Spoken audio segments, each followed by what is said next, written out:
And we are live. The first lucky trader that I'm, I guess, the host of. It's a pleasure to have you guys here. I'm honored to be taking in this role. I see Logi's got a nice cup of coffee. Lou, doing well as always. How was your Thanksgiving weekend, boys? Yeah, it was good. Yeah. I didn't end up traveling this year, but got to hang out with some people, and we had Friendsgiving, that sort of thing. So it was fun. Very Yeah. nice. Likewise, it was good. I really didn't do too much. And actually, I didn't have the NFT conversations I anticipated having. I don't know if either one of you got the opportunity to explain NFTs, or if your friends were already familiar, given your standing in the space. But I didn't really have to. Unfortunately, I would have liked to have used the guide that we built at Lucky Trader, but I didn't really have to do it. Why was that? Yeah. Did you have a conversation at all, or they just got it instantly? No, I mean, I think people are sort of pseudo aware that I'm in like this kind of weird space. And I'm not sure if it was a little bit of them not wanting to push on it, or just, happenstance that it didn't come up, or what have you. I'm not exactly sure, but it didn't really come up. So fortunate, unfortunate, I'm not entirely sure. Lou, what about you? Were you explaining NFTs to anybody? No, I didn't end up having to. It was the type of thing where it didn't really come up. I guess it's like, I don't know. I've had that conversation with friends before, so it's not as much of like a shock.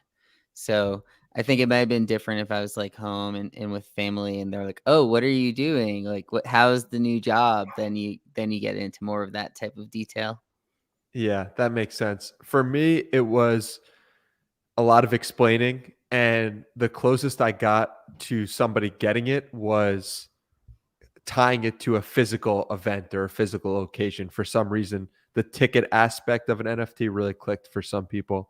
But yeah, it's a fluid situation. I think as we go further and further down this rabbit hole as a society, it will become easier and easier to explain to people, hopefully over the next few years or few months, maybe.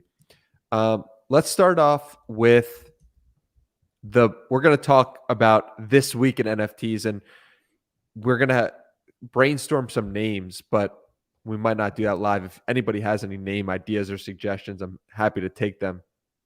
But I think we should start with the Budweiser NFTs. That seems to be a big drop that's happening today. And they are launching 1,936 uniquely generated digital cans representing 1936, the year of the first Budweiser can. What's your guys' take on the Budweiser NFT drop, Lou? I think it's a pretty huge brand, so it's great for the space. They changed their name to beer.eth on Twitter, and Gary V has been excited about them. I saw he posted in his Discord. Vayner NFT tweeted their eyeballs about it. So I'm excited to see how it goes down, because I'm not exactly sure. They still haven't really given the details of how much it's going to cost, who's going to be able to do it, if there's like a whitelist or not. So I think it'll be something definitely to watch, and I'm expecting it to potentially be out of my price range. Yeah. What about you? I would anticipate something similar. You saw VVD, Vincent Van Dough, tweeting about it this morning, and thinking, I think he's kind of jokey, like, where do we put this alongside the McRib NFT? I think it is good. It's big brands legitimizing or helping to legitimize the space, whether we need that or not. I fully expect what Lou just mentioned, it likely to be out of the price range for a whole host of folks.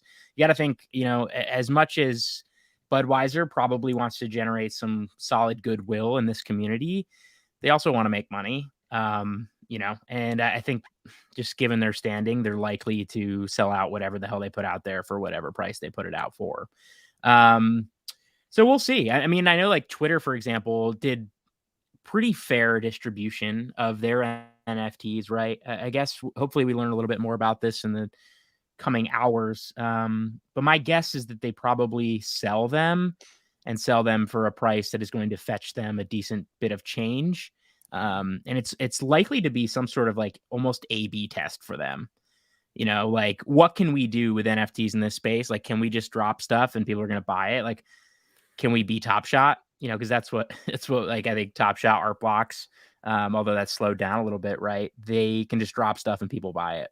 Is Budweiser, are these massive brands like Adidas, right? And the whole thing this weekend with Adidas, Punk's Comic, and Bored Apes, are all these massive brands going to be able to just drop whatever the hell they want and people will pay whatever price for it because they are a massive brand? I don't know. We'll see. Yeah. There was also something with Adidas potentially having something to do with ENS. Did you guys see that? It was a tweet. Let me see if I could find it, about Adidas being involved in something to do with ENS. I didn't see Adidas ENS stuff, but of course, like the big news from over the weekend was the Adidas plus Bored Apes and G Money and Punk's Comic, doing collaborations. I think, that paired with the Budweiser stuff, Twitter, McDonald's, right? We've talked about it many, many times. I think everybody's going to naturally, like when I say everybody, meaning like all these big brands are naturally going to find their way into the space because of the money and the accessibility to their audience that it provides them. It leaves a lot of optionality for, potential things down the road. So I think most all of these brands are going to find their way in some way or another. But just saw this in ENS Discord. Hey guys, just want to let you know we successfully connected the owner of Adidas.eth with the guys working for Adidas responsible for their Web3 endeavors. We might see something big soon. The owner is willing to onboard Adidas and they want to get their hands on their name. This is the good for the squatters. Somebody squatted on Adidas.eth. Yeah. Yeah. How much do you guys look at something like this in a Discord? This is just probably a little birdie told me that a little birdie, it's how much do you guys look at this and say, okay, we give credence to a message like that or a tweet like that? Oh man, I feel like low, maybe. I don't know. Like, who's MB? There's so many people that are just anon on like a Discord who say things like that I don't know. I guess like take it with a grain of salt. The idea that Adidas.eth, they're getting into Web3, like I wouldn't be surprised that they want to buy it. It's the same thing that happened with like beer.eth. Like Budweiser did the same thing. They're like, we're just going to pay whatever it is and get it. So, I wouldn't be surprised if Adidas just bought it. So, I don't know. Yeah, makes sense.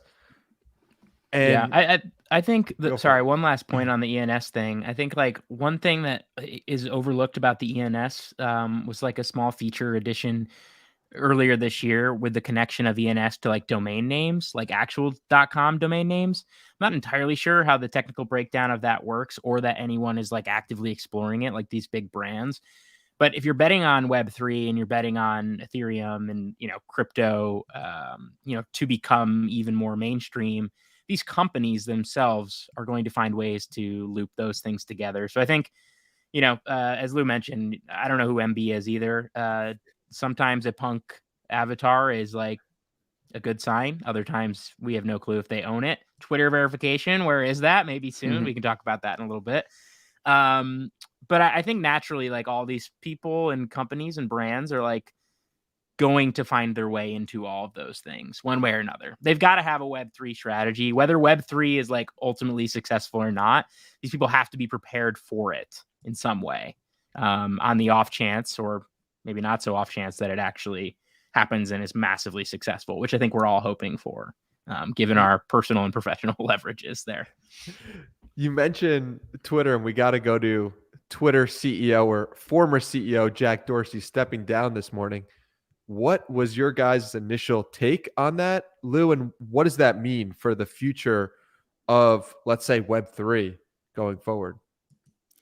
Yeah, I was surprised. And I wonder if I think it'll be interesting to see like what he goes to. because it seemed like he had that message, like the goodbye message that made it sound like he's going to something else and potentially something Web3 based. So I think I would expect Twitter to still be on the path of doing things like verification and stuff like that. But I think it'll be good to track what Jack is doing, because I think whatever he goes and does will have a lot of following as well. Yeah. So Jack, of course, also CEO of Square. If you guys didn't know that, I don't know if you saw last week, there were some notes that dropped that Square had a white paper out regarding a DEX, a decentralized exchange, to allow, Square's been doing everything, fractional investing in terms of traditional stocks, crypto via just Bitcoin at present time. But that might be where Jack focuses in the near term, potentially. Is he still CEO over there? But I think it's, potentially good. He named Parag Agrawal, the active, I guess the board unanimously selected Parag as the, incoming CEO. I don't know. He's a CTO, or Kurt was the CTO. I don't know, obviously, his personal involvement with crypto and beyond, but I've got to guess. And I know I tweeted this out and we were chatting about it before the show, but that last line in here, about the transparency and Twitter wanting to become the most transparent company in the world. I've got to assume that some of this is like owed to potentially blockchain Web3. And I think these guys, potentially Twitter and maybe other companies, like, see this as a potential way to get ahead in the next stage of moving on. If it's Web2 to Web3 is like a complete transition, Twitter being aggressive right now could position themselves, especially like look at, Facebook entering the ring, pretty heavily. How do you stay relevant if there is a magnificent change to Web3? I would expect that they become aggressive here, but this is obviously all speculation from my point. Do you think Jack looks at what Mark is doing and says, okay, I need to do something myself? Do you think that was the impetus in some way for this move? That's interesting. So I think, personally, the way that I don't know a whole ton about Jack Dorsey, but from what I know of him and the brand and the vibe that he gives off, I can't imagine he's too concerned about what Mark is individually doing. But that, again, this is, I don't have enough information to develop a super strong or educated opinion here. I do think company-wise, of course, yes, because I think he wants to build successful companies. I think that's a no-brainer. So I think certainly, like, company-wise and Twitter and, their obligations are to their shareholders, right? And they have to be looking at what Meta, Facebook, Zuckerberg, and anyone else is doing and thinking about ways that they can actively either be alongside or ahead of those initiatives. You agree, Lou? Yeah, I think that makes sense. They're still going to be like a forward-thinking company, and I don't know. It's hard when a CEO leaves a company to know if, like, everyone below him was following things that he said or did. Like, it was a group collaborative at the end of the day, right? So I don't know how much, like, one person leaving is really going to change it in that sense, but I think maybe pay attention to whoever the next person to step in is, if that person is Web3 focused, or not. Like, that could be an indicator, maybe better than just him leaving. That's a good point. I think we should do a deep dive on the person who stepped in for him as CEO, who I don't know his name, and look at his tweets and look at what he's been interested in, because I think you're right. That could be a good indicator of where we're going to go as a Twitter platform. Twitter's been the hub of Web3, and I'm curious why you guys think that Twitter is the source of information for where Web3, where NFTs have originated, and where the community has really formed. Yeah. I mean, I think my opinion on that is that the way I've been getting information and just news in general for the last couple of years have been through Twitter. I think Twitter is more of like people are curating their own timeline and what they are interested in. And it's in some way it's like an extension of Reddit for that, but it's more like news based and like there's articles, videos, and things like that. So I think it was more of like a natural progression that something that is native to online getting the news sources from Twitter. So I guess it just kind of made sense to me because I was already getting my information from there. Yeah, we've chatted about this before, but I think it's largely just, demographic based as well. You have a younger user base, people that are more technologically sound, more technologically native, and the speed at which it moves coincides really well. It's a nice confluence of things with Web3. So yeah, I think it might be that simple, but lots of variables, of course. Yeah, makes sense. And let's continue on the schedule for the week. And one thing that was brought to my attention by you guys is the SandBox Alpha. And that is launching today.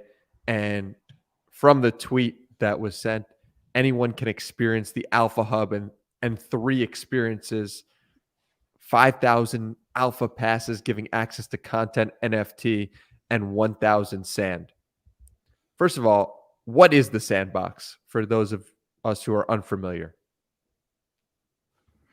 Yeah, so the SandBox is one of the most popular metaverses. Akin to like Decentraland, right? Metaverse, Somnium, or whatever, however you say that. There's a handful of others that are like pretty popular and well known. So the one of the most built out iterations of existing kind of voxelated metaverses. Of course, I'm not the guy to comment too much about those, given some of my former takes on voxelation and metaverses. But yeah, this is an interesting overall event. Essentially, they're trying to get people into their metaverse and through this multi-week play to earn kind of event. So 5,000 passes, as you mentioned, Danny, 1,000 going to pre-existing land holders. So if you own land in SandBox, you kind of can enter a raffle to potentially get one of these passes. I saw that the first few passes going out are selling for like 3 ETH on the secondary market. So pretty valuable, but more or less they're trying to get people active and engaged in their metaverse. So 18 events over the course of the next like 18 days.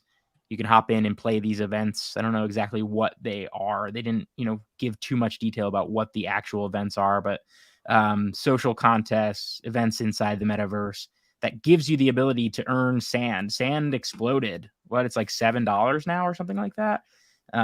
Their token. So you could earn up to 1,000 sand as well if you have one of these passes on top of whatever the pass is worth. So Why has sand exploded? oh man. I don't know. That's a good question. All the metaverse coins just like absolutely blew up. I don't know. Lou, it's been like post meta announcement of course, I think a little bit of it, but otherwise I'm not sure there's like one single catalyst that we can point to. Yeah. I mean, it's been insane. My thought is, I think people want to be early in the one that wins out. So I think there's this rush for, which one is most likely to win? And some people are going after sand because they think that that's the best one, or other people are going after it's mana for the Decentraland, right? Or they go after Decentraland because they think that's the best one. I think there's been some news as well on the real estate side of SandBox, like buying plots of land. Buying plots of land went up in price as well. I'm not sure. I think there's been some partnerships. Do you own any land anywhere in any metaverse? Dude, I was tweeting about buying land in like February and I never bought any land anywhere. Yeah. The only one I ever had part of was the Treeverse. Yeah. But no, I've seen plenty of messages and SandBox ads over time and dollar sand. And I think I might have even made an account one day. And to me, it's, I don't want to say too much effort, but it seemed like I would be going down a rabbit hole. Like I wouldn't want to just like buy a plot of land. I'd want to get into it. Yeah. Snoop Dogg, Adidas is there too. Maybe that's another thing that Adidas did. Yeah. I mean, all of these like companies are thinking about this as, you know, there is no more land to buy, right? Or it's cheap. This is cheaper in a right. way. Well, yeah, I know. And this is your next set of real estate, like quite literally, right? If you have millions of people actively using these each and every day, you know, and they're on your land, like I don't know exactly what SandBox's plans are, but it seems inevitable that there will be rent paid and all of the real world things that happen will manifest themselves in the metaverse. So this is actually one of the things from this Thanksgiving, and I'm going back a little bit. I have one of my nephews is like, I don't know, 7 years old. I'm not exactly even sure his age. But he's like he really loves like Minecraft and Roblox and those types of things. And so I put him into Decentraland because I had been in there before. So like I put him in and let him run around. He loved it. He thought it was super awesome. But he's just like so used to it. Like I suck at moving around. Like I can't even move my guy around and like look right, like in the right spots. It takes me like 6 seconds to like click on the stuff that I need to click on. But I dropped him in there on my laptop. He doesn't have a laptop because he's like 6 years old. And he just like did it perfectly. And he was absolutely loving it. And I like walked out of that call. Actually, my brother, his father, was asking me like earlier in the week if he should be buying anything crypto wise. Of course, nothing here financial advice. And he actually specifically brought up Decentraland. I don't know how or why. And I told him to just put his son in the metaverse, like show him the metaverse, and then let his son be the guide. Like if he's excited about it, that should be your tell that like, okay, you know, because all of the other kids are doing the exact same thing. Like all of his friends are the exact same way. You know what I mean? So that was something that from this Thanksgiving that I did get to experience. I didn't buy. I should have probably made a purchase or two. I didn't buy any. I am a Decentraland. I own some Mana, full disclosure, but not a lot. But that was an interesting tidbit. So we'll see. I think all of it happens in the metaverse, though. I don't know how to act. I don't know how to best participate. Louis, you were just talking about how like you think if you're gonna do it, you want to do it. You know. Yeah, I'm not ready to commit events. that. Right. I'm not ready to commit the time. So how do I best participate? I don't know. Yeah. What are the big players right now? It's Decentraland, it's SandBox. Who are the other people or companies trying to fight for mind share, as Logie would say? So Sominum, am I saying that right, Lou? You know what I'm talking about? I've heard of it. Sure. I haven't really dug in. Is that the one that the I'm a Degen is part of? I'm not exactly sure. Trying to find. There's like a on. Well, Danny, I think on CoinMarketCap has like a metaverse section. They consider Axie metaverse. Okay. I don't know. I guess I consider it more of a game, but Decentraland Theta Coin is part of one. That's the thing is I don't know if they have like the specific ones. Yeah. CoinGecko has like a metaverse thing. And of course there's like, do you know Token Sets, like their metaverse index, right? Which is it's an index built, right. Yeah. I mean, you're looking at it right here, basically. Metaverse index is like an index of coins built that are metaverse related. Actually was doing this as a part of like hunting airdrops. Token Sets is on like, some of those airdrop lists. So I bought some metaverse index this weekend, hoping that maybe Token Sets drops me a token. So SandBox, Decentraland. I mean, those are the two bigger ones. Is Sominum? I don't even know if they have a coin. If you scroll down more, Danny. Sorry, I wasn't looking. Sure. Yeah, that's interesting. I mean, those are clearly, I think, the top two players. I think Axie counts. It also kind of depends on what you consider like metaverse and like world, right? Because like Axie, I don't know. Do you have like land in Axie? Do you know? I think so. Because like DeFi Kingdoms, which I've been in a little bit, you could consider them metaverse like, but it's more like playing Pokemon.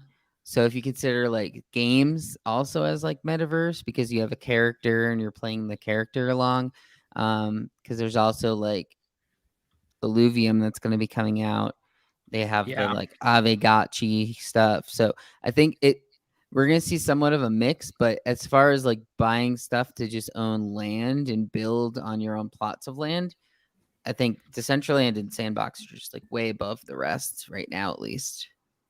Yeah, Interesting. and you can actually do stuff. You can do stuff in those right now as well. I mean, like not Yeah. all of the projects, like this goes beyond metaverse stuff, but we talk about NFT projects. Like everybody wants to have a game, everybody wants to have this and that. And like one of the big concerns is a lot of times you're paying at the drop for this thing that is designed to be built 6 months in the future, or will be completed a year in the future. And sometimes that's okay, but you're just introducing a ton of execution risk. You know what I mean? You're buying vaporware more or less, and hoping that the team can execute on it. Some of these projects like Decentraland and SandBox, like you can actively engage in them right now. So one of the things that I wrote about in like February was courtesy of G Money, put it on my radar, but the Decentraland casino. Of course, I'm a little bit of a degenerate. Hopped into the Decentraland casino and like played blackjack. And as you're playing, you're mining their casino coin, and so you're earning rewards. And then Decentraland's added this new thing in called Ice. I don't know if you've seen this, Lou. Have you seen this? I've like just started doing some research about it, but basically, it's like they have play to earn NFTs that the NFTs enable you to do the play to earn stuff. And then there's like kind of a DAO and rewards, that are proportional or pro rata to your share, and just interesting like dynamics and mechanics. All that to say that there are things you can actively do now within those metaverses. They're still, in terms of, if you think about it in like terms of traditional investments or companies, monthly active users, daily active users, still very, very small. I threw my nephew in Decentraland and he was walking around in one of the places that I thought was going to be popular, or some dinosaur thing. And there were like 3 other people walking around. And granted, it was like, I don't know, Thanksgiving, but you'd think the metaverse, right? You'd have more than probably 3 people walking around the top dinosaur exhibit in the future, of course, hopefully. But yeah, it's all interesting. I'm a metaverse boomer. I don't fully have the conviction. I don't exactly know where to gain it. I'm not sure how to pick the best project. Danny, you're talking about the competitors. I don't know how to do that best. I'm looking to follow other people on that, probably. Basically, follow your nephew. Yeah, exactly. Just look wherever he goes and just invest in that. Exactly. And so that's what this experience was for me. It was like, I'll put him in there and I'll let him be my proxy for these people that are going to grow up in it. It's the target market. Yeah, exactly. These people that are the kids that are going to grow up doing it actively, and then it's just going to like, it was native to him. You know what I mean? Mm-hmm. Like my brother, his father, who's like 36 or something, my oldest brother, was sitting at the table next to him, and he's like, "What the hell is this?" Like, you know what I mean?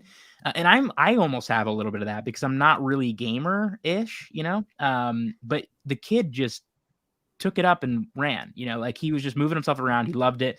He was like hopping into like the Ferris wheels and doing all the stuff. It's just totally native to him. And you have kids that are even younger than him that are going to be even more native to it. And so, yeah, I'm going to let them be my guide. Totally. Like I should just shill all of the metaverse projects to my nephew. I actually told him that maybe he loves YouTube. I told him I could get him on YouTube. I showed him one of the Lucky Trainer kid. So.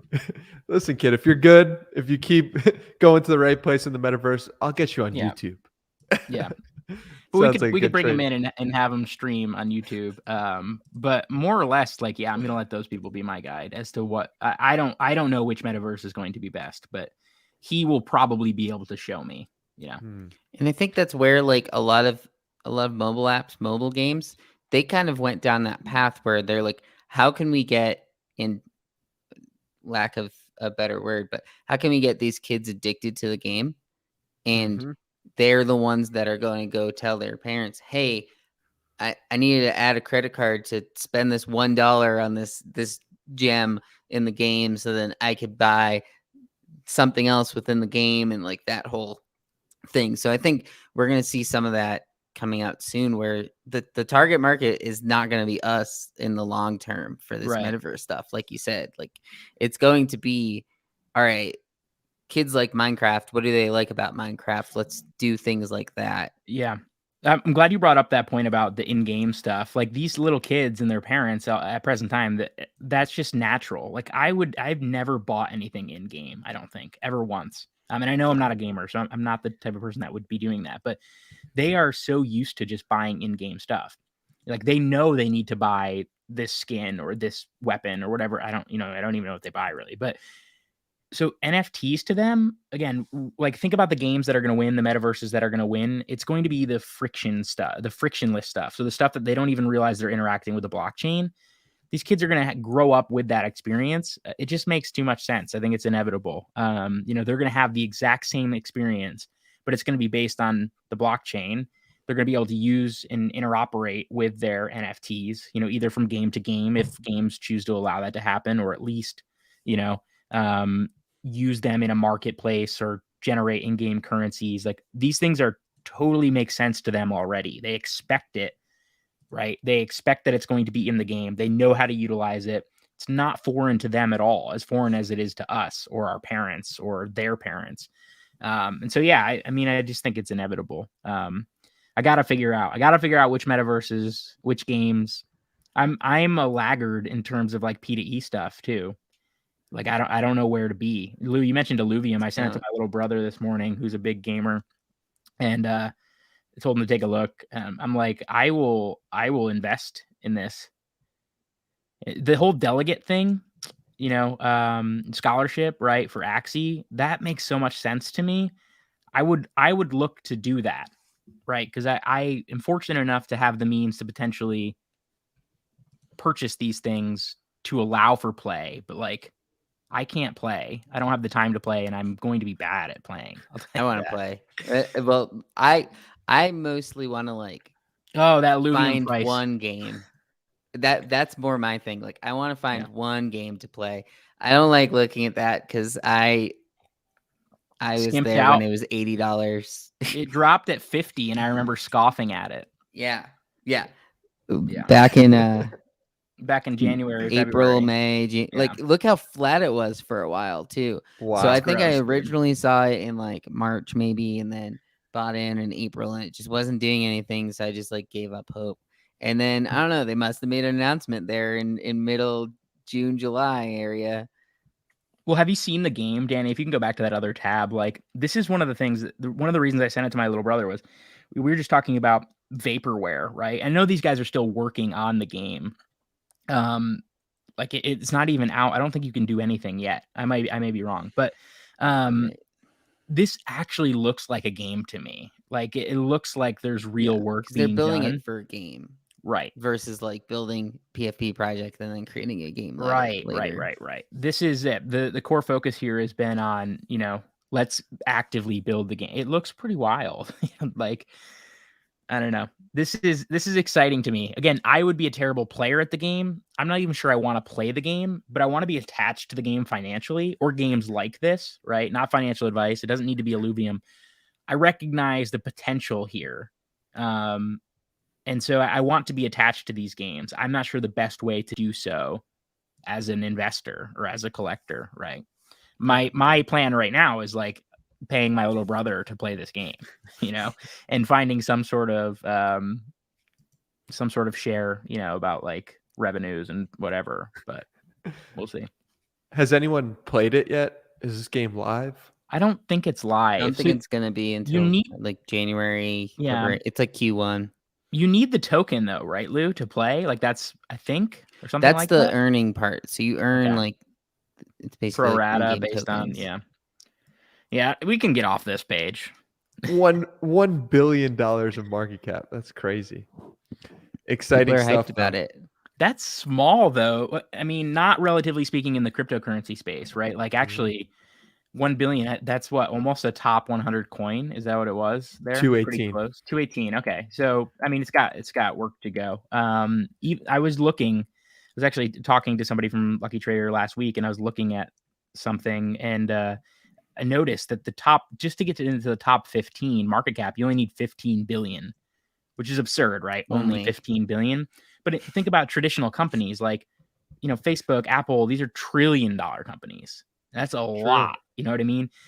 all of this stuff is going to be open to just a much, much larger audience. The total addressable market is no different. You just need to remove the frictions to getting people into it. You know what I mean? So you need to make it easy for folks to actively play it. And you have to also, one, make sure that they know about it, which is still, there's all this stuff, right? We're trying to teach people here at Lucky Trader, we're trying to get more people onboarded. It's, of course, like a key theme that needs to be answered for. But the total addressable market for games, man, is absurd. Yeah. Absurd. So think about Illuvium, $1 billion market cap.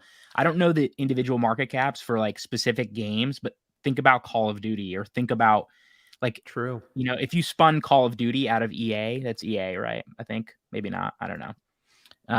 You spin them out of their overall companies, and you look at the individual market caps for those games. They're outrageous. It's got to be more than 1 billion for like Call of Duty.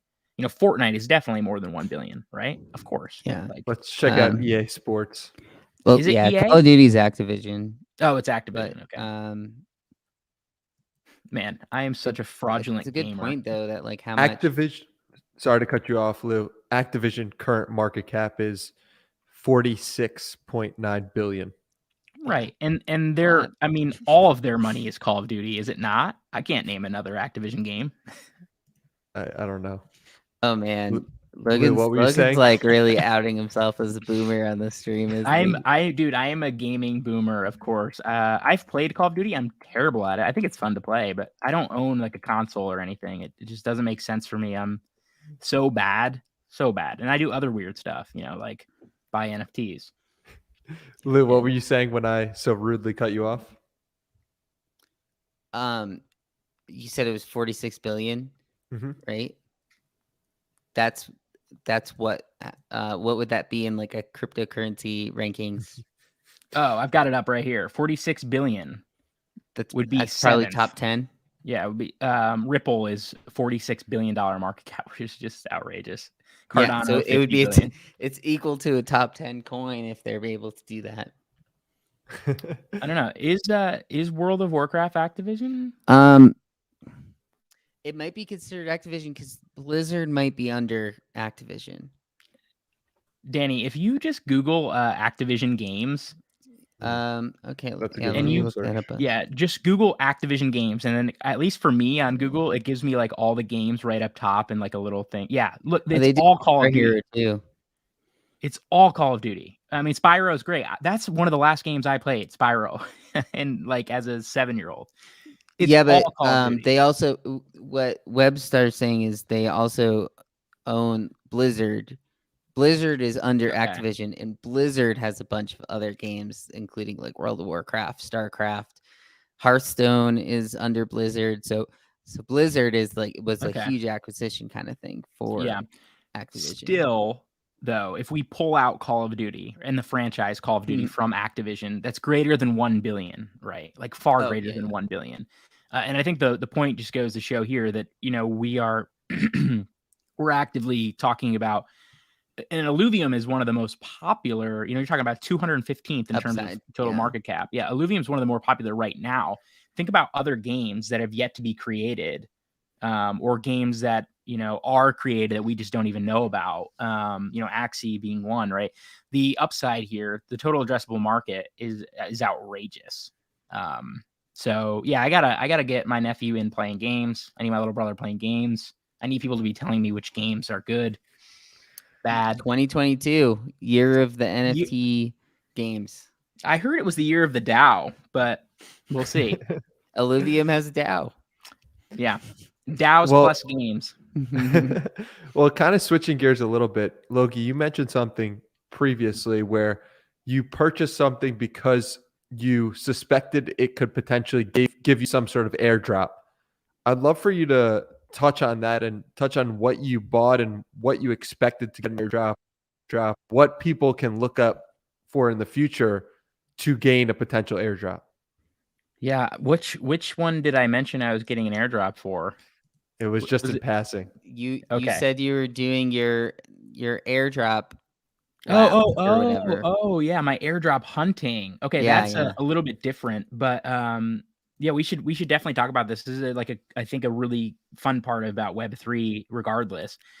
So of course, maybe the best example is ENS, right? Which we were talking about with beer.eth.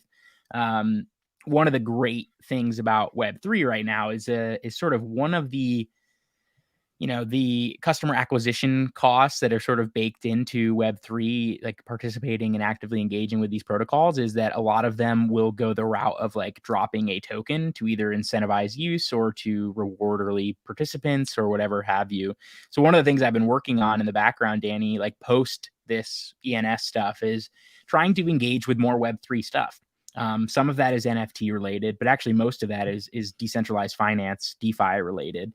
Looking to work and actively participate with more protocols in the hopes that they, drop a token later. So I call it airdrop hunting. I tweeted it out yesterday. I did like 5 or 6 different ones that I subscribe to Bankless, which is a notable like decentralized finance platform, and not platform in terms of like actively participating, media platform. Yes, of course.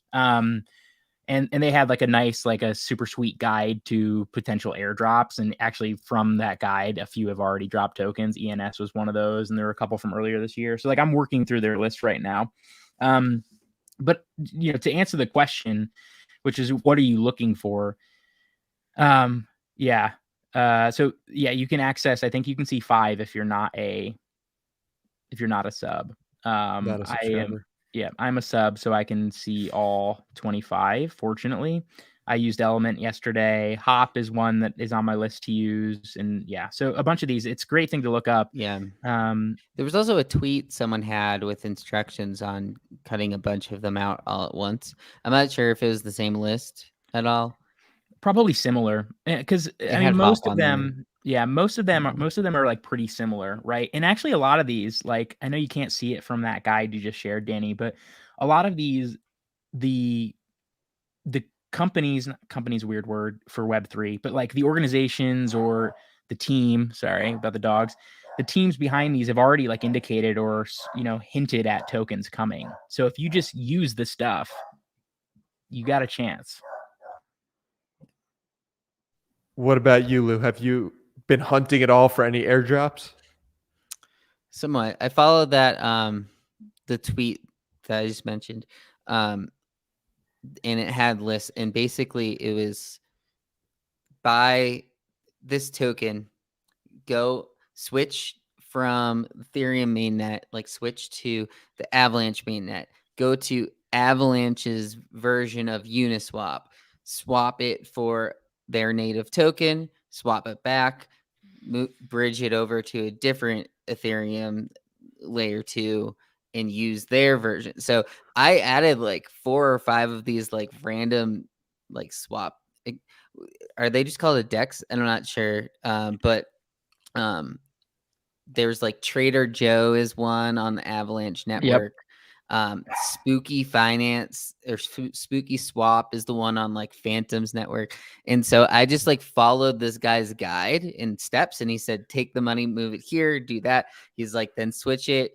And so that's how I went across it. I'm not like hunting and searching all these like Twitter what if we do a token, and then you like follow that one, and because it all costs gas at the end of the day, and I don't want to just like waste, like I don't know, if you do all of the airdrops, it could cost you like half an Ethereum or something. I set aside 0.4 ETH to pay for gas. Do it, yeah. So like I think I didn't spend that. I did like 0.2 in what I was doing. Yeah, but so even like, that, I was like, this is gonna start adding up, and we don't know what the returns are gonna be. Like, what if, I don't want to spend too much for it to not be worth it. Yeah, and you could not meet the thresholds too, right? It's not all of these platforms are dropping tokens to everybody. Like maybe you've needed to spend 1,000 or do like 20 transactions or whatever, right?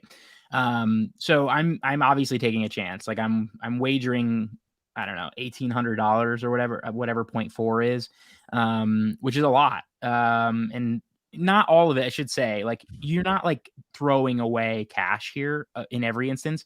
Some of these examples, right? Like I'm staking USDC for, 6 months or something, you know what I mean? And so that goes into my cost basis for actively doing this, but I will get that USDC back. So I think the moral of the story, though, is just participate. And the other cool thing about, like, I'm talking, these are mainly DeFi protocols, right? But the other cool thing about that, two things. We're starting to do DeFi content at luckytrader.com. We had a quick intro last week that went, and then we'll have a how-to regarding Uniswap. If you have no clue what these things are, we'll have a how-to for Uniswap going later this week. But second thing, the other cool thing about it is like, once you start doing it, you get more comfortable with what's actually taking place in Web3 and like what do these things mean? How do you use them? You realize like it's actually not that difficult to do.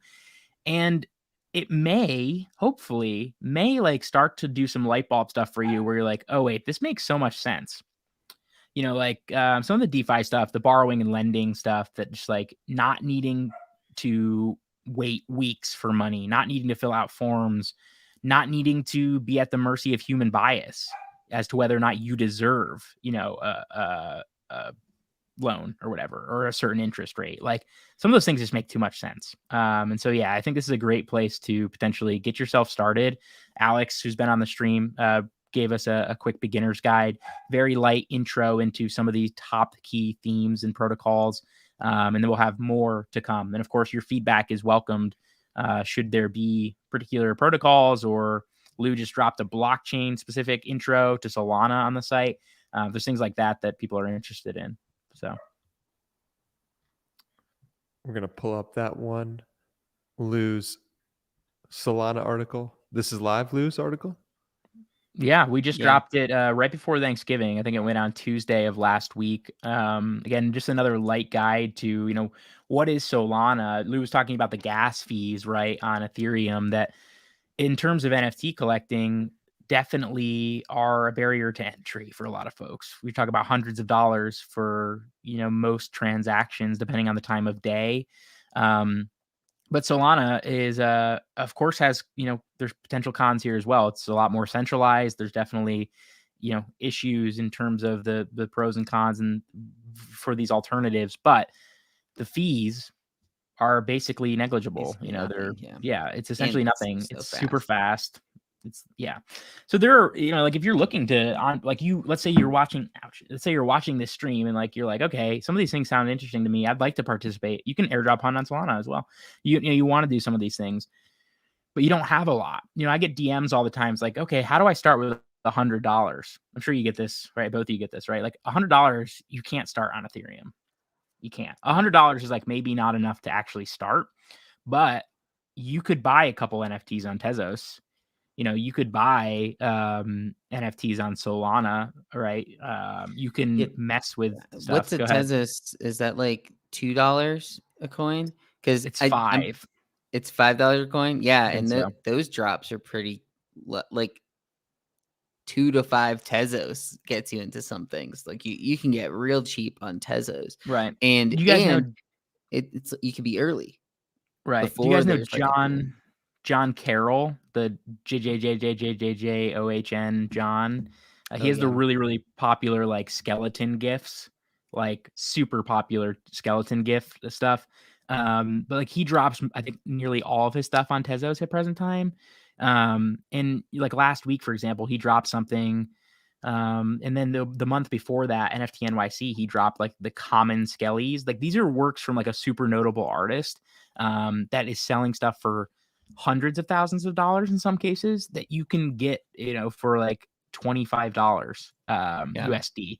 And so that's where like actually like my little brother, who I've referenced a few times now, wanted to actively get in, but he's a college kid with like not a lot of disposable income. So I was like, okay, we'll set up a Temple wallet, Temple being sort of Tezos's MetaMask, right? And buy some Tezos on Coinbase and buy some stuff that you like on formerly Hic Nunc, but now you can buy it on Object. So yeah, there are alternatives. Oh man, I don't know the exact post-mortem. It's done though. It's like it's poofed. Because we were talking about it on one stream, and then all of a sudden I see on Twitter that it's gone, and I'm like, what happened? Yeah. I'm not exactly sure what the total resolution or like why, but Yeah, dangerous. Danny, I want to make one like side note. This is completely off topic, but for those who may be watching who have been using the Lucky Trader Chrome extension, we've gotten a bunch of like notes about 429 errors, which is OpenSea rate limiting us. Like so many people are using it, which is good. We're sending so many requests that OpenSea slows us down and like kind of throttles us back a little bit. But we found an issue and are rectifying it. I just saw a note just 1 minute ago here from the developer. So if you guys are out there looking and frustrated about that, apologies. Very soon. Oh, I removed you there. That's good. I like my new placement in terms of the screen. Just showing the Lucky Trader OpenSea powered tools on Google Chrome for those use of OpenSea's centralization to limit people right from mass listing. Mm-hmm. Centralization, the number one issue here. But back to this week in NFTs. I mean, we've kind of got all over the place to get back to what we're supposed to be talking about here. But let's talk about the World Series of Poker drop, because I know at least you, Logie, had some harsh words for the World Series of Poker. Yeah, so the World Series of Poker has been dropping stuff for the last few weeks, actually, on Wax, which is just a separate blockchain, another opportunity for folks to engage with smaller fees and actually lower price points overall in terms of the actual NFTs that are dropping. So you see like Chris Moneymaker, Phil Hellmuth, today's is Scott Nugent, Stu Unger last week, and then more to come. There was a Phil Ivey, right? Yeah, I'm saying that right. One that dropped as well, I think a while ago, not World Series of Poker related, but so there's been some poker NFTs. Here's the thing, that one, I like just don't know why you're dropping on Wax. So that's one point. My other take here is I know earlier in the show we were talking about like most all of these brands getting into NFTs and like trying to find their footing. The World Series of Poker doesn't feel like a brand that needs to be in NFTs. Maybe that's like completely unfair, but basically, like I don't see this as a brand that should be trying to become relevant here. And this is completely like, I don't know. I don't necessarily have super great rationale for why that's the case, but it just doesn't feel like their consumers or their potential consumers need to be participating actively with NFTs. They feel pretty cash grabby. I don't know. What do you mean by that?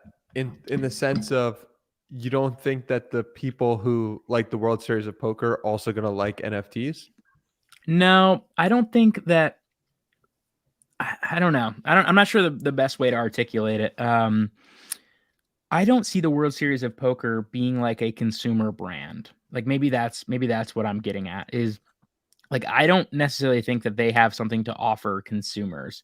And so I don't necessarily know why or how like them producing an NFT makes any sense. And I'm just concerned that potential, people interacting here are buying these for what reason? Like I have no clue how this brand in terms of IP, like leverages up. You know what I mean? Like you can see potential futures where there are continued investment for brands like Adidas or brands like Budweiser, right? You can see the continued investment there. Like where does World Series of Poker go with this as a brand? Like how do you continue to add value to holders? I just don't What do you see, mean? I don't see. Can't you give access to the World Series of Poker in some way? Can't you give access to the stars that they're the people? Yeah, you can. And the events? You can. I feel like it's very easy to integrate it. You can certainly do those things. And maybe my take here is is more about like just the overall way in which they're pushing this out is making it seem like it's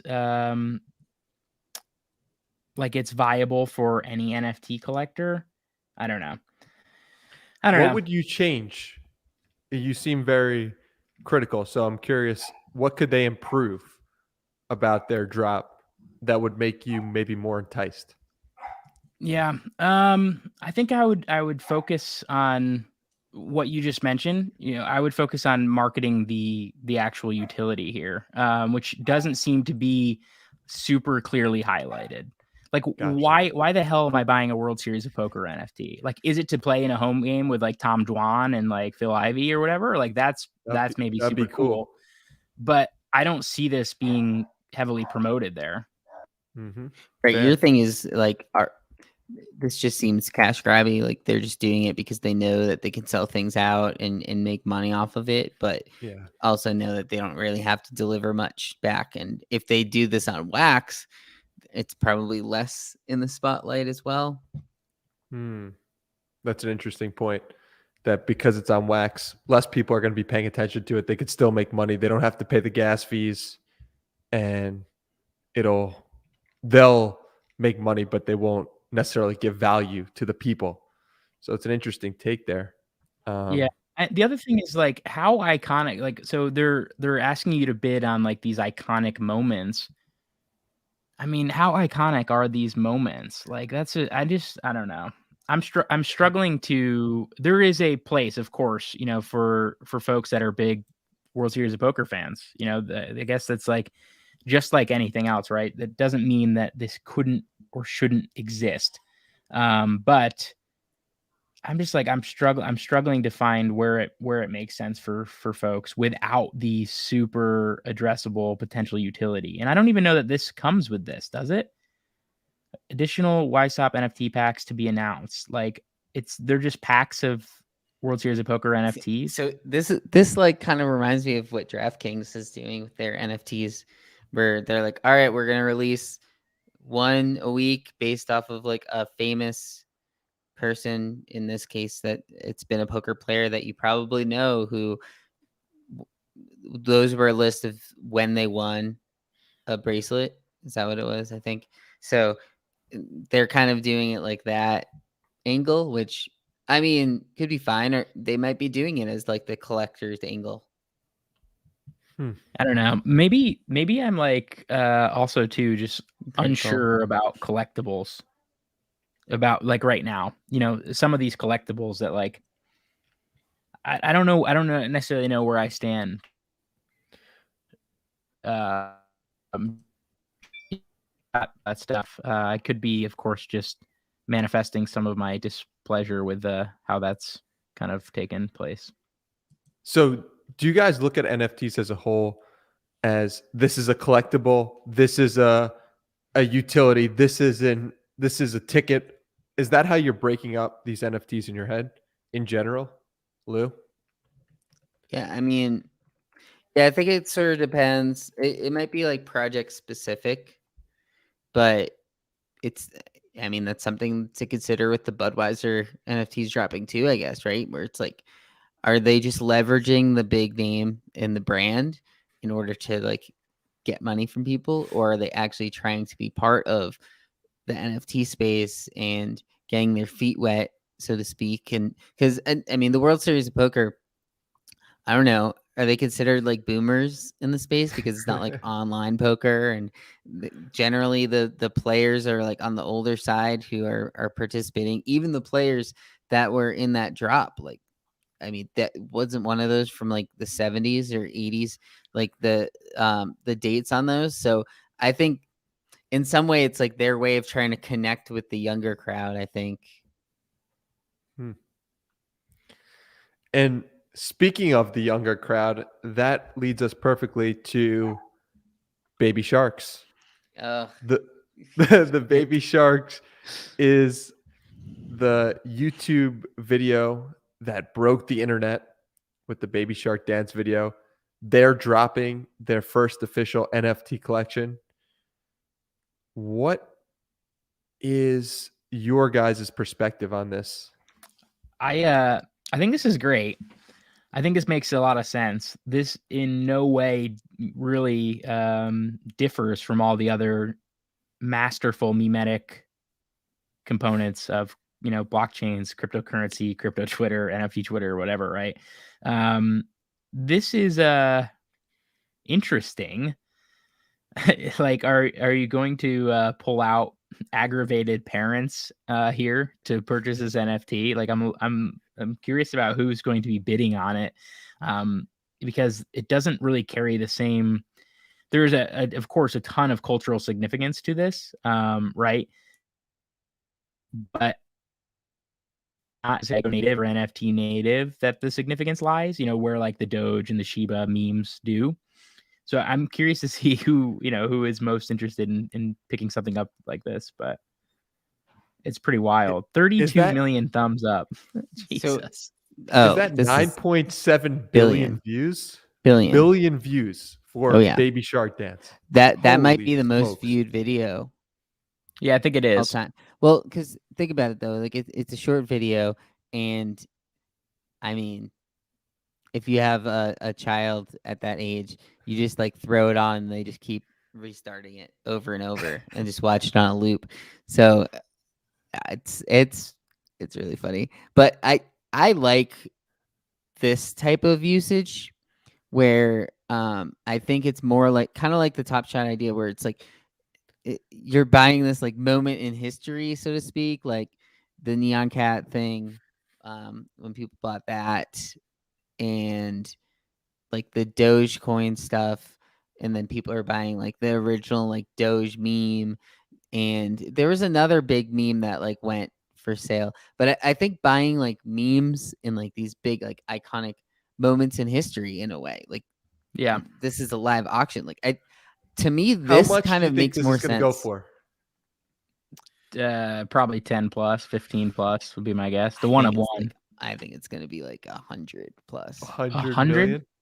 100 ETH? Are you talking USD? I mean, this, I don't know the exact numbers on YouTube, but that is likely going to be the first video to hit 10 billion views on YouTube. Like, has anything hit 10 billion? Like this, in a weird way, this is like an iconic video. Yeah. If you're able to, could this go for more than Beeple's? That's the crazy. It's not the same video though. It's not the same video. It's like okay. Yeah, so it's a 1 minute long digital art piece that features Baby Shark. So it's like a spin-off of it in a way. Kind of. Okay. I don't know. Then the other thing I'll that say lower. Yeah, the other thing where I would, just disagree a bit, Lou, is just like it's dropping on Maker's Place, which people drop stuff on Maker's Place, right? It's not like Patrick Mahomes dropped his they were terrible, so bad on Makerspace. Like, how many people are going to Makerspace to buy this? You have to pay in USD. Like, I think it'll do well. I think they give the option. I don't know that you need to. Yeah, it's kind of like Nifty. I don't know that anyway, right? But yeah, it's just another platform like Known Origin and all those others that it's interesting. I think it's important. I think it's good. As Lou pointed out, like I think the owning a piece of internet history thing is sort of unique, and is a really cool part of NFTs as a whole. It's part of the thing now that you can verify ownership of this thing or this moment of time now in a digital sense that you couldn't do before. So I think it's an important thing that people need to be able to grasp. If you want to come into this space, and like, it's not going to make sense that the girl, one of the other memes I'm thinking about, Lou, is the girl who's like smiling as the house is burning down in the background. You know what I'm talking about? That's one of the ones that sold really, really highly as well. Think about like how much value those things should have accrued based on their usage. You know what I mean? Like when they get shared across the internet bajillions of times, never were those people featured or whatever compensated in any way, and now you have the opportunity to do that. Yeah. This is the most ridiculous thing. Good for her though. But isn't 500K like that? Isn't that 100 ETH? Yeah, I mean it's more than 100 ETH, right? Slightly more than 100 ETH. 180. That's why I didn't. Yeah. Yeah. Where did that one drop, Danny? Does it say where that one dropped in that? I think Foundation. Okay, so Foundations, I would say, is larger, but that is actually a good sign towards Lou's 180 ETH. like this wasn't like a super rare type thing. Where if it dropped on super rare, for example, Baby Shark, I would anticipate 100 would be no problem. I think the issue here is going to be it's not the original video. Yeah. Once you said that kind of changes it. I do have a quick note going back to Budweiser. They came out with the prices. It's so it's $499 USD core, and then the gold cans are $9.99 USD. But they also said that you can pay with credit card or Ethereum, Bitcoin from Coinbase Commerce. So what the hell's the deal though? How did they announce who is going to be able to? Because this is going to be like, is it who clicks first? I mean, that's what it looks like on this, right? This is just going to be like botted, isn't it? Yeah, that would be my concern. Like no gas fees in as a separate line item. That's hilarious. Yeah, this is just going to be botted, which I would guess. That's kind of unfortunate. There's only 1,900 of them. Why wouldn't they put in 19,000? Why not get more people involved? Yeah, I mean, people love the scarcity thing. That's a core function of collections is, the scarcity, and they want to make this, if this is like their first thing, right? For the most part, they want to make guarantees sell out too. Yeah. I think Bud could have sold 19,000. They probably could have, especially at those prices. So that's actually, I'm surprised at the prices. $500, like, you would have, like, doesn't shit still sell out on Nifty Gateway every single night? Like at $500 with credit card, people, I mean, they would have sold 19,000. That's my guess. That's what, like 0.12 Ethereum on drop, which isn't. Yeah, I mean, I guess that's when you look at it that way. Which I've donked off on much worse. Yeah, but I mean, if you see a drop that's 19,000 at 0.11 ETH each, I mean, I generally, I don't know if I would be hopping into that. But out of 2,000, I guess. Yeah, I don't know. Maybe that's why. Maybe that's a good segue to. Are you going to pay for CloneX public sale later today? That's another public sale. 20,000 piece collection. Dutch auction starting at 3. It's probably the biggest drop of the day, biggest drop of the week, most likely. Well, there's only, I think it's less than 10,000 left. There's like 10.7 thousand that were minted in pre-sale. I think it's something like that. I plan on buying at least one, and depending on what the price ends at will depend on if I have multiple. Like if the price ends at 2.8, like I probably am not going to be buying multiple, but I've been excited for this drop for a while, so I feel like I have to come out of it with one, but I'll be watching to see like how quickly they're moving and when I need to hop in. Yeah. What's your strategy? Is it buy one right off the bat to make sure you get one? No, I mean, I don't want to give out too much of the special sauce, but I think in my mind, if there's, let's just say there's 9,000 that are up for to be possibly bought, like I probably won't start thinking of my number until at least like 3,000 of those are gone. Like if there's not many being sold, and then all of a sudden at like 2.5, I see there's a rush of people buying, that's when I'll probably start thinking about, I might need to buy soon because this number won't go under, say, like 2.2 or something along those lines. That's usually what I do in those types of Dutch auctions. It's more like, when do I start seeing movement? Follow the crowd. Follow the crowd, Lou. Yeah, sometimes that's what you got to do. Logie, will you be participating? I'm not going to be. I'm playing the expected post-reveal drop here. 20,000 piece collection. I think it's absurd to expect these to stay around. I mean, it doesn't mean they won't, but I think it's absurd to expect these to stay around that 3 to 4 ETH post-drop, especially given that more than half of the collection was bought for 0.05. right? Once Flippers are they're gonna be people who bought for 0.05 that are gonna want to offload for 2 right, or something or like that. 1 or whatever, because they're Right. going to 20x, and when they realize that what they have isn't rare or whatever, they're just like, I'll just take whatever for it, That's my play. I'm not looking to actively participate later today. Good luck, Lou, and any of those others who may be looking to participate. I certainly don't think this is completely a void. I'm not looking to completely avoid or never potentially participate, but I'm playing post reveal drop in terms of price, which I think we've seen.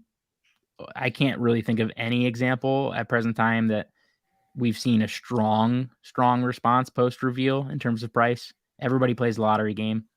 There may be a couple examples. God damn it, the dogs. There may be a couple examples, but I can't think of anything super strong. Yeah, and I think that's where the buying 2 versus 1 comes into play for me, because I want to do the rare lotto on this one because I think the top tier will go for a lot. And to me, if you say you buy it 2, the downside is maybe 1, but I think the upside is 50. Yeah. So that's where that's how I'm looking at it right now. And so it's more don't buy in at 2.5 if you're not willing to see it go down to 1. I guess that's how I would word it. Yeah, I think that's sharp. That's a good point. That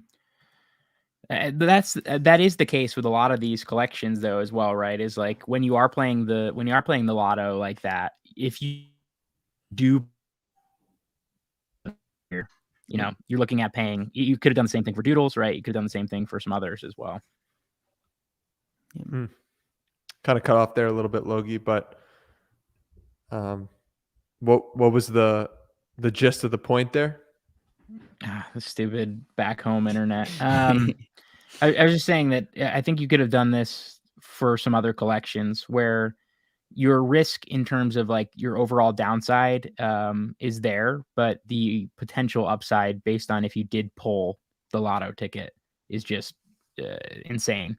Yeah. And it's almost instant. I think it's almost instant potential liquidity as well in the near term, right? If you want to play it, and even if you don't pull rare, get out, you're going to have probably near instant liquidity, an opportunity too. Whereas with other collections that are a little less notable, it might not be that easy. Well, we're looking forward to seeing how that plays out. Lou, keep us posted on if you pull a rare one. I guess we'll be finding that out in the next week or so. And I think that's all from my end. Does anyone have any closing thoughts they want to add to put a cap on this Lucky Trader Lounge? I think we're back on Thursday, right? Mm-hmm. Thursday at 7 p.m. Eastern. You can find us same place you found us here. And Logie, any closing thoughts? No, nothing new for me. Good luck. It's a jam-packed week of drops. So best of luck in all your mint in print, hopefully.